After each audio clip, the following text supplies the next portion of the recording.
Arkadaşlar merhaba. Yine bir video ile karşınızdayım. Geçen hafta çekmem gereken bir videoyu çekemedim. Yine videomun ilerleyen dakikalarında bunu da açıklayacağım size. Ne toplayacağımı, hangi ota doğru gittiğimi şu anda inanın bilmiyorum. Ama sepetim ve bıçağım elimde, telsizim yanımda ve yalnızım tabii ki. Şimdi şöyle bir koca tarladan ilerleyeyim. Şu taraftan mı gideyim? Yukarıya mı çıkayım? Yoksa aşağıya doğru mu ineyim? Bilemiyorum. Hadi bakalım rast gelsin diyelim. Hangi otu göreceğiz? Hangi otu toplayacağız? Hiç kararlaştırmadım. Çünkü öyle bir enerjim yok. Ama şimdi ot toplamaya başlayınca sanırım o enerjim yerine gelir. Şöyle kurumuş olan otların arasında da çok güzel otlar çıkabiliyor. Hatta şuradan şöyle biraz ilerleyeyim. Bakalım burada bir şeyler görebilecek miyim? Evet, burada arkadaşlar değnek otları çıkmaya başlamış. Hatta hemen size birazcık göstereyim. Ondan toplamayacağım. Şöyle bakın arkadaşlar. Şöyle bunlar değnek otu. Şöyle toplanır ve bu şekilde yemeklerin yanında tüketilir.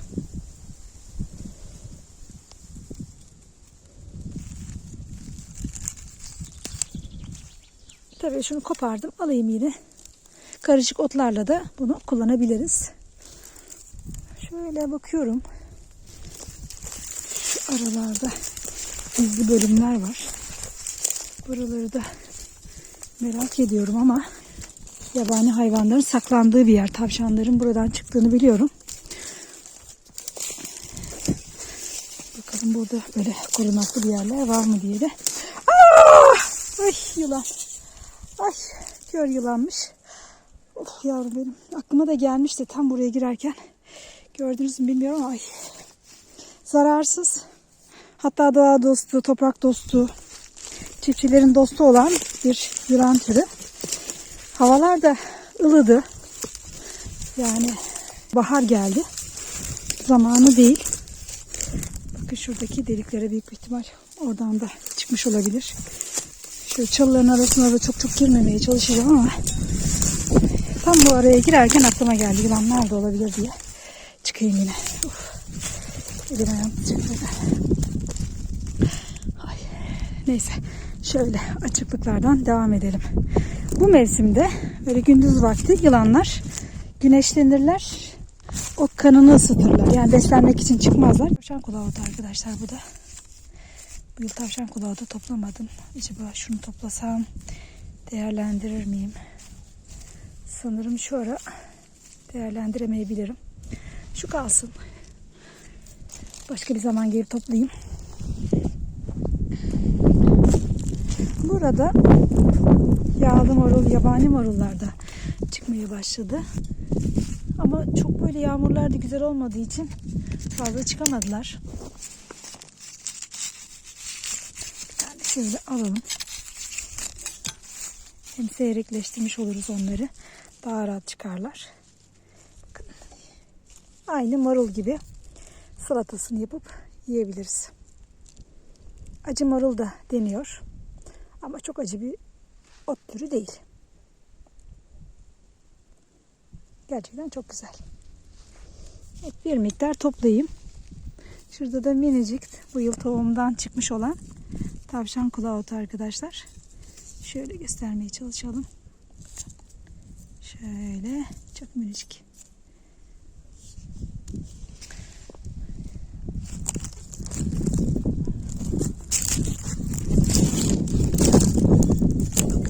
Şuradakini alalım. Tek yıllık bir bitki.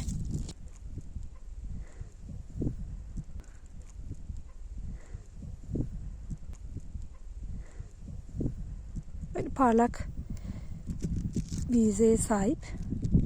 Kartlaşmaya başladıktan sonra tüyleniyor. Tüylü bir yapısı oluyor. Şunu da alalım. Almışken. Böyle parlak.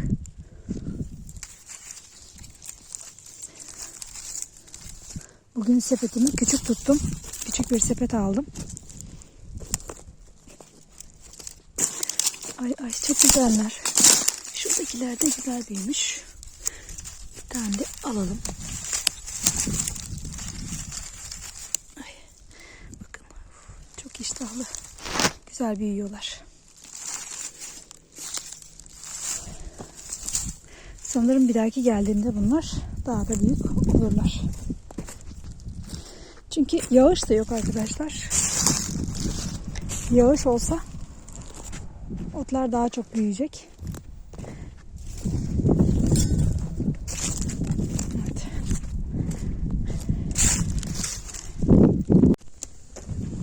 Şöyle tarlamızın orta yerlerinde böyle eşek helvası, sütü diken dediğimiz sütlücü otlarımız da bayağı iyi büyümeye başladılar.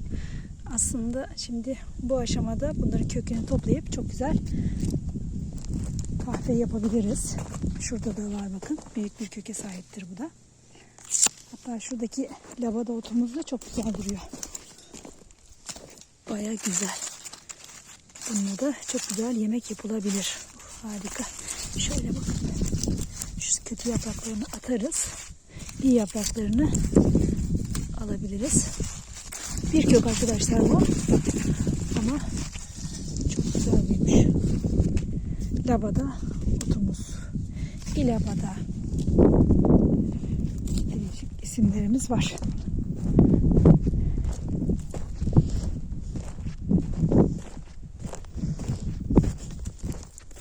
Şimdi bu tarlamız, koca tarla dediğimiz. Bakın böyle kocaman, hatta domateslerde yarısına kadar ektim. Tamamını ekememiştim. Bu yıl buraya kapya biber ekmeyi düşünüyorum arkadaşlar. Eğer biber fidelerini yetiştirebilirsem. Şimdi o fide yataklarını oluşturdum. Ya bugün ya da yarın artık toprağa ekeceğim. Fideler güzel olursa burası kapya biber, salçalık biberle dolmuş olacak. Ne kadar olursa olsun. Evet arkadaşlar, şimdi neden geçen hafta video atmadım, neden üzgünüm diye sizinle paylaşmak istedim. Max ile ilgili gelişmeleri size sürekli paylaşmıştım.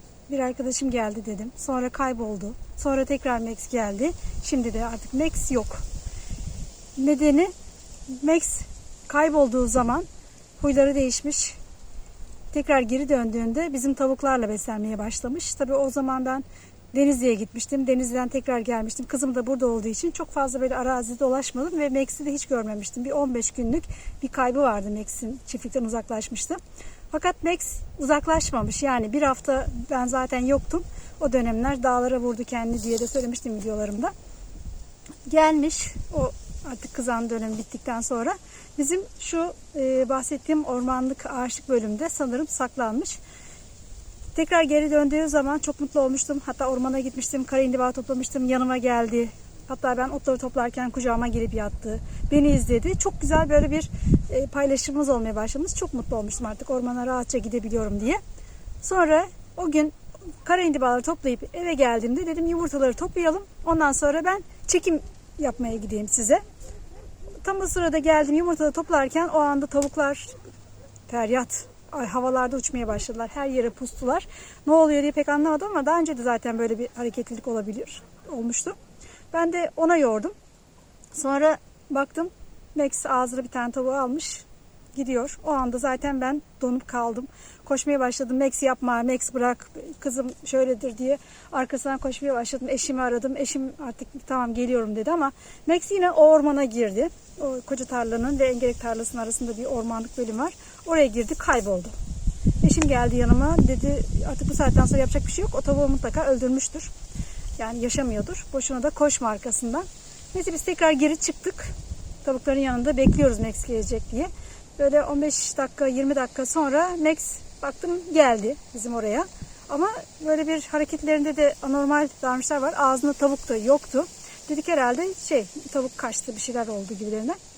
Sonra birden Max yine yanımızdan ayrıldı gitti. Bir baktık hemen bizim evin yanında tavuğu aldı ağzıyla.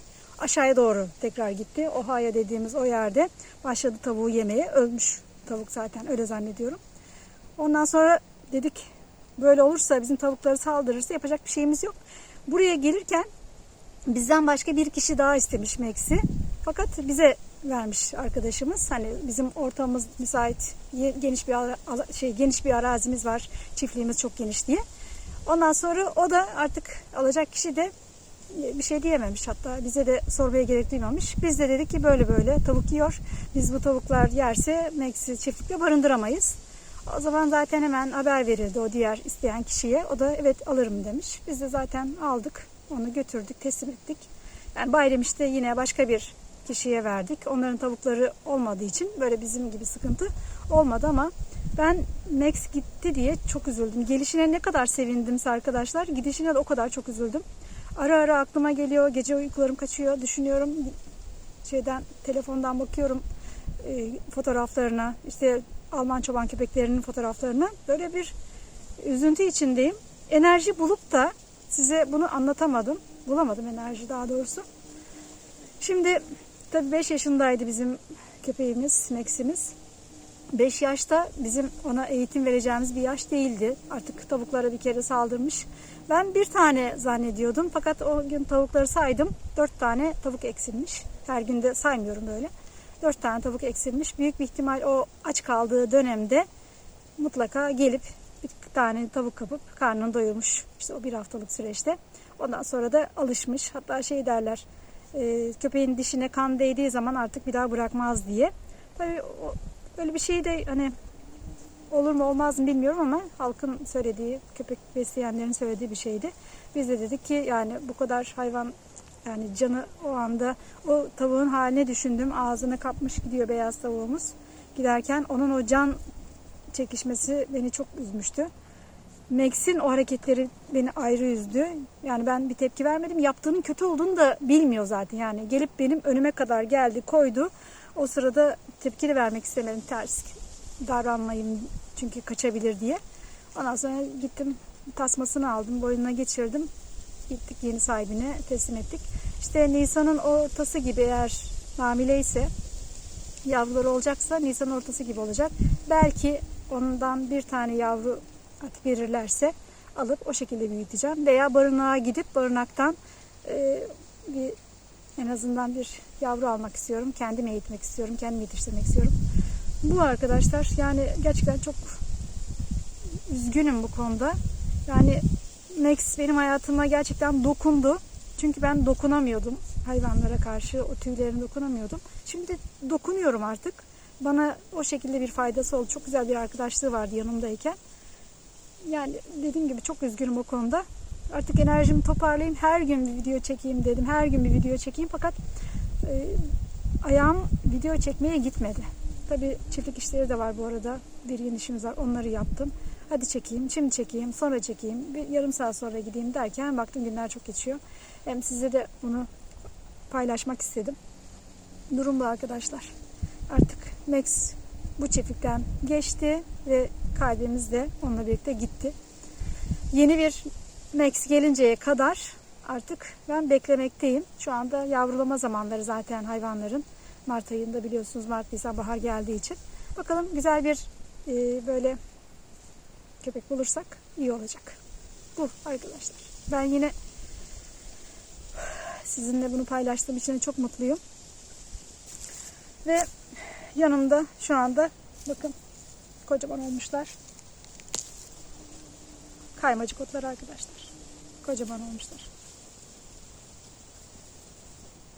Süt kokusu geliyor arkadaşlar. Süt, acı süt kokusu gibi. Bakın büyümeye başlamışlar. Bunlar büyüyecekler. Böyle birkaç tane alayım.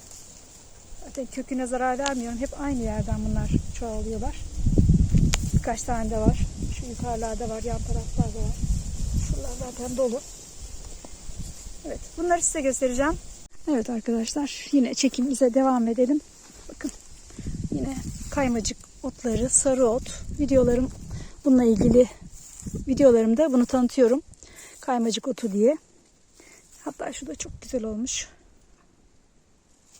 Şu marul gibi volanlı hali de çok özel, kendine has bir özelliği var kaymacık otunun. Bakalım. Şunlardan birkaç tane daha alayım.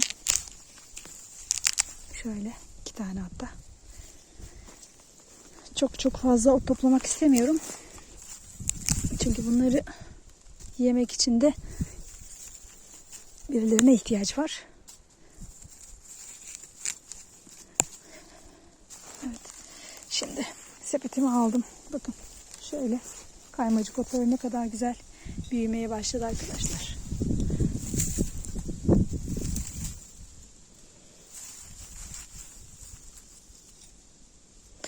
Şu morluğu da dikkat edin. Gerçekten çok güzel.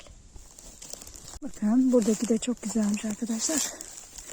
Tam böyle coşmuş. Yağmurlar şu anda yağmadığı halde yine de kökünden dolayı çok yıllık olduğu için dipten gelen o enerjisiyle büyümeye başlamış. Şu bölge kaymacıkların en çok olduğu bölüm. Hatta tohumlarda yanlarda doğru böyle gördüm, yayılmışlar. Mesela şurada daha önce böyle bir kaymacık otu yoktu.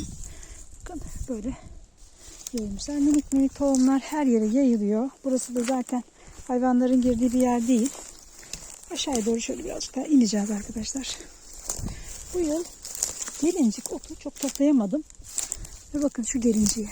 Acaba bunu alsam mı dedim ama almalıyım arkadaşlar. Güzel. Bu güzel. Neredeyse böyle kartlayacak gelincikler. Havalar çok ısındı. Şunu da alalım. Videonun başında dedim ya, hangi ot toplayacağımı, ne yapacağımı hiç bilmiyorum.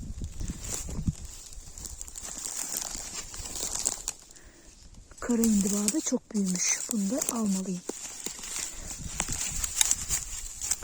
Zaten bu yıl epey kara indiba videosu çektim. Şöyle.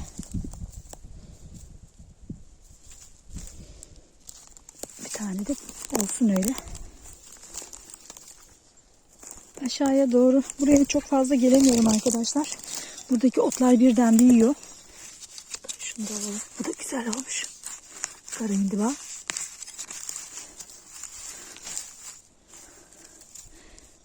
Oh, çok güzel.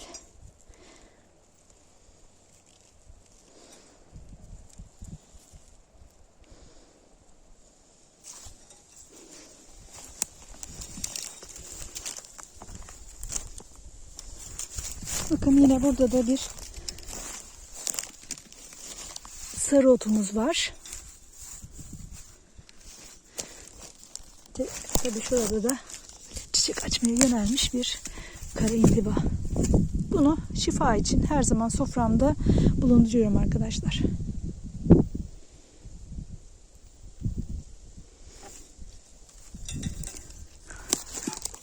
Hatta şunlardan bir tanesini de böyle göstereyim. Güneşe karşı. Bakın şöyle güneşe karşı gösterdiğim zaman böyle bir görüntüsü var.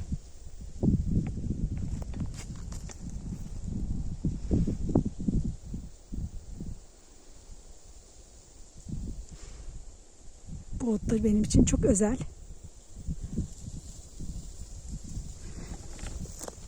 Sarı sarı çiçekleri var. Zamanı geldiğinde sarı çiçekler açar. Bakın arkadaşlar burada da minicik hem mavi indiba görüyoruz. Şu mavi indiba. Dibindeki de acı yemlik otu. Şurada da leylek gagası iğnelik otu var arkadaşlar. Şöyle göstereyim. Şurada özellikle daha belirgin. Bakın böyle mavi çiçekleri var. Ama taze değil. Ay maşallah. Ay maşallah. Gerçekten çok büyümüş arkadaşlar. Bunu almalıyım. Almalıyım. Of, çok hoş. Bayıldım buna. 2 tane varmış hatta. Şöyle. Ay ay ay ay. Güzelliğe bakın. Kocaman bir kara indiba. Dandelion. Taraxacum officinalis diye Latince ismini de söylemiş olalım. Oy, harika. Sepetim doldu arkadaşlar. Sepetim doldu yine. 2 ot topladım. Sepetim doldu. Evet. Uzun süredir size ben bulamadığım için gösteremedim arkadaşlar. Bundan da alalım. İnce otlarımızdan. Gelincik otu ile birlikte iğnelik otundan çok güzel börekler, gözlemeler yapılır. Oy, çok beğendim. İğnelik otu arkadaşlar bu da. Evet. İğnelik otumuz da böyle. Parlasın yaprakları. Hafif tüylü bir yapısı var. O tüyler birazcık göstermeye çalışayım. Beyaz çiçekli iğnelik otu. Şu anda bunların çiçek açma zamanı. Ormanda da görmüştüm. Hatta Max'le kara indiba toplamaya gittiğimizde tavukların yumurtasını toplayıp ekipmanlarımı alıp ormana gidip böyle iğnelik otu, çoban çantası, gelincik görmüştüm. Onları toplayacaktım çekim yaparak. Orada da epey var. Maalesef günden birden değişiverdi. Ay yine kara indiba. Şimdi kara indiba toplamayı düşünmüyordum aslında ama şurada bir minicik böyle tohumu dökülmüş yavrucuğum. Bakın daha yeni büyüyor. Bakalım aşağılara biraz daha inelim.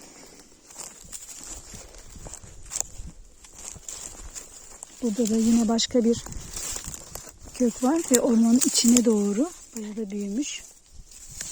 Şöyle bakın kocaman olmuş. Kaymacık otu, kaymak otu, kaymacık otu, böyle değişik isimler verilebiliyor. Şimdi buraya tam böyle Haziran gibi çiçekler açmaya başladıktan sonra gelmek istiyorum ama otlar çok fazla olduğu için gelemiyorum. Şu kaymacık otunun çiçeklerini size çekmek istiyorum. Ya da traktörle buraya böyle eşim bir kere giderse aşağıya doğru iz yol yaparsa belki o zaman ben buraya gelip çekim yapabilirim. Çünkü havalar ısındığı için yılanlar falan vardır diye cesaret edemiyorum ki. Bakın bugün Mart'ın 10'u ve yılanlar çıkmış. Bakın buralar kurak. Daha hala kuru duruyor. Şuradan geçeyim tekrar.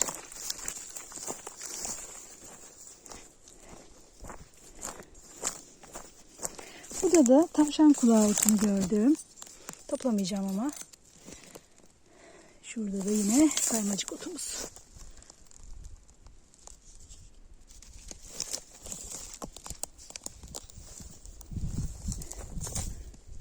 Karşıya doğru gidelim mi? Bakın badem ağacına.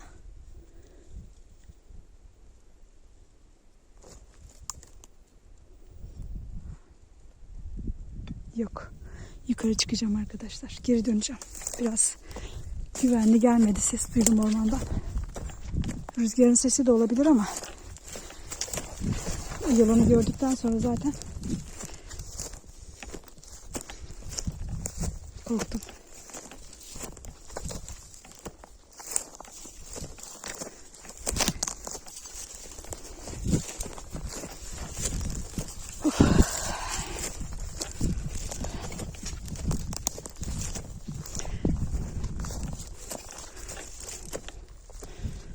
Burada da varmış bir tane kaymacık otu. Zaten hemen çitin dışında da çok tohumları yayıldı.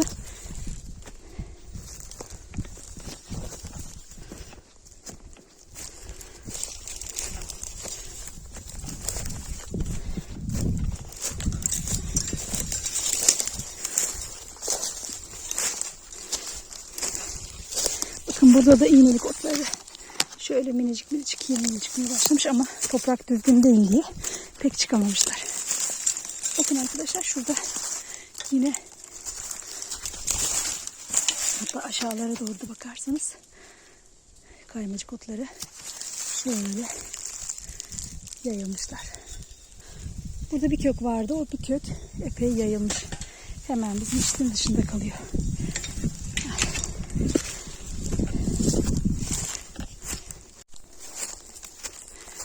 Şimdi arazimize girdik. Şu bölümde deve dikenleri var. Hala deve dikenlerinin böyle başlangıç aşamasını çekip size bir videoyu tamamlayamadım. Çok güzel bir video olacak ama aklıma da gelmiyor aslında. Parça parça çiçekli hali, kartlamış hali, dikenli hali falan derken tohum hallerini çekmiştim. Hemen şöyle göstereyim şurada. Deve dikeni, Meryem Ağa dikeni diğer adıyla da. Mesela şurada da arkadaşlar bu arada İmam kavuğu otu var. Şu. Bu da yenmeyen otlarımızdan bir tanesi.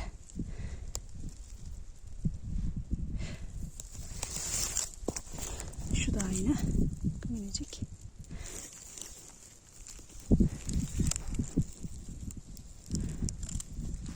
Şu çiçek bulunduğu bölgeye dikkat edin. İmamın kavuğuna benzetmişler. O nedenle böyle bir isim verilmiş.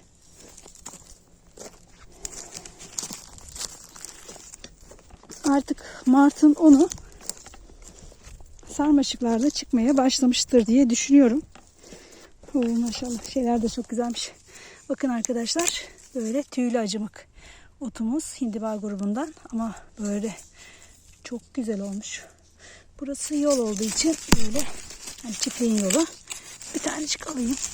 Nasıl olsa bunlar gidecek. Şöyle göstereyim.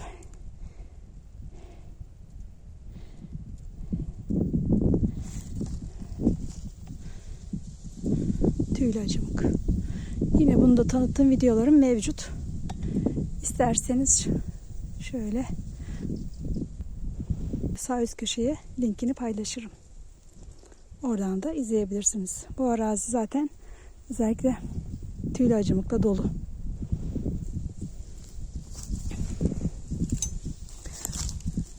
Bakın şurada da var.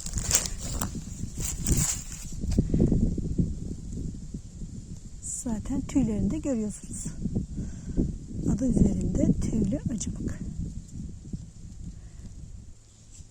Bir tane de yaprak alsam iyi olacak. Şu yaprağını şöyle bıçakla kestim ve bunu da size şöyle göstereyim. Evet. Bakın arkadaşlar. Tüylü acımığın da tüyleri ne kadar belli.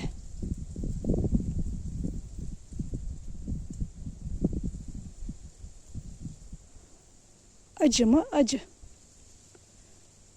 Tüylü acımık diyoruz zaten.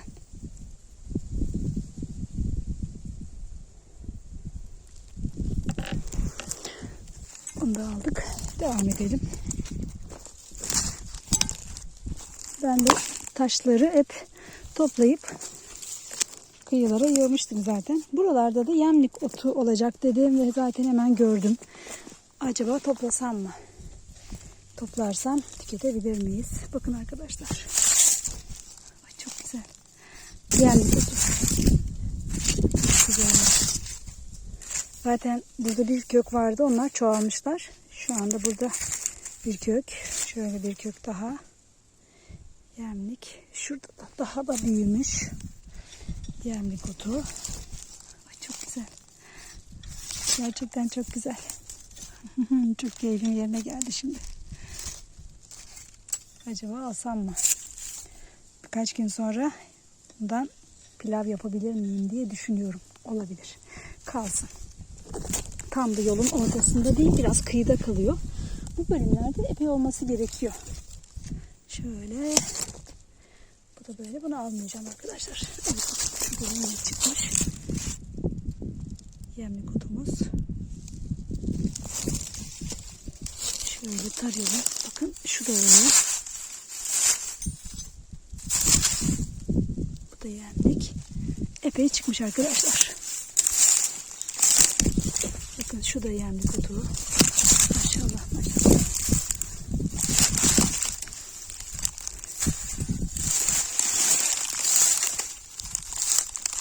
Şurada var bir tane daha. Ne kadar çıkmış diye kontrol ediyorum. Evet, bu da epey büyümüş maşallah. Yani bahar erken geldi ama uçardı. Hakikaten erkenden büyümeye başlamışlar. Bakın. Evet. Artık rahatça yemlik otlarını toplamaya başlayabilirim. Şöyle bakıyorum.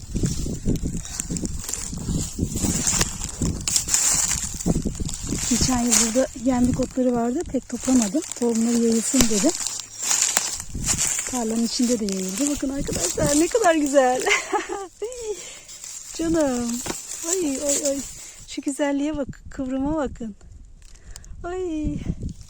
O zaman yemlik otu ile ilgili bir video çekerim yakında arkadaşlar. Bu videoyu çektikten sonra birkaç gün sonra bundan da bir yemek yaparım. Pilavını çok beğenmiştim. Sanırım pilavını yaparım. Tamam var mı? Sepetimi valla geride bıraktım arkadaşlar. Yine beni otlar coşturdu. Kendime getirdi. Bu da arkadaşlar şu gördüğünüz de sarı kantaron. Şöyle. Sarı kantaron. Şöyle tepeye doğru çıkalım. Sarı kantaronun şunlar da tohumları. Şöyle. Bunlar da dökülmüştür döküleceği kadar. 2-3 yıl önce de böyle kıyılara, dış tarafa adaçayı ekmiştim. Onlar da bu yıl baya büyümüşler. Yani 3. yıl şu anda. Hatta toplanabilir. Bak burada da var, burada da var. Tamam. Çok mutluyum arkadaşlar. Tamam. Gerisine bakmaya gerek yok. Toplamıyorum çünkü. Sepetim de geride kaldı. Buraya gelip yemlik otunu toplayabilirim. Ay, çok iyi oldu ya. Çok iyi oldu. Geçen gün geldim patatesler çıkmış mı diye baktım. Hala patatesler çıkmamış. Yani ne kadar sürede çıkar? Havaya mı bağlı? Yağış mı bekliyor? Yani otlar çıkacak neredeyse. Ama patatesleri göremedim. Bir daha bakayım. Biliyorsunuz hemen birden çıkmaya başlarlar. Gömmüştüm onları. Şöyle öbek yapmıştım. Bakın şöyle öbekli. Şöyle bakalım. Böyle kümbet yapmıştım daha doğrusu. Neyse. Mutlaka çıkacaktır. Şöyle karşıya geçelim bakalım. Karşıda neler var. Orada naneler vardı. Bu yıl nane toplayacağım. Çünkü bayağı nanem bitti. Kurutacağım.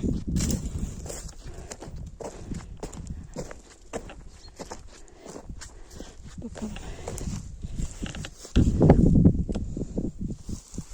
Buralarda neler var?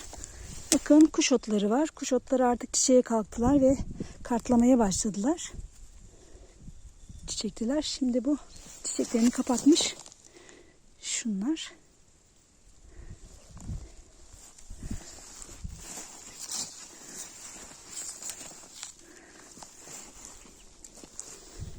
Evet. Bakın şu bölümlerde böyle delikler var. Hep soruyorsunuz bana bunlar nedir diye. Onlar fare deliğiydi. Bazıları işliyor. Mesela şurada bir tane gördüm. İşliyor orada. Ama o 3 yıl önceki fareler çok fazlaydı arkadaşlar. Her yeri talan etmişti. Ürün bırakmamıştı. Yani bal kabaklarını, koca koca bal kabaklarını yemişlerdi. Öyle bir tane yiyip bırakma da değil. Hepsini böyle deliyorlar. İçindeki çekirdekleri yiyorlar. Gerisi kalıyor. Ve zaten hemen kabaklarda çürümeye başlıyor.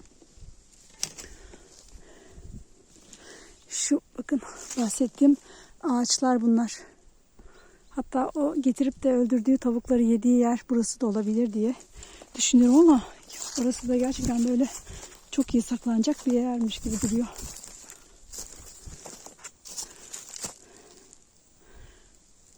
Onlar çok seri hareket ediyor ama ben orada hareket edemiyorum fazla. Şimdi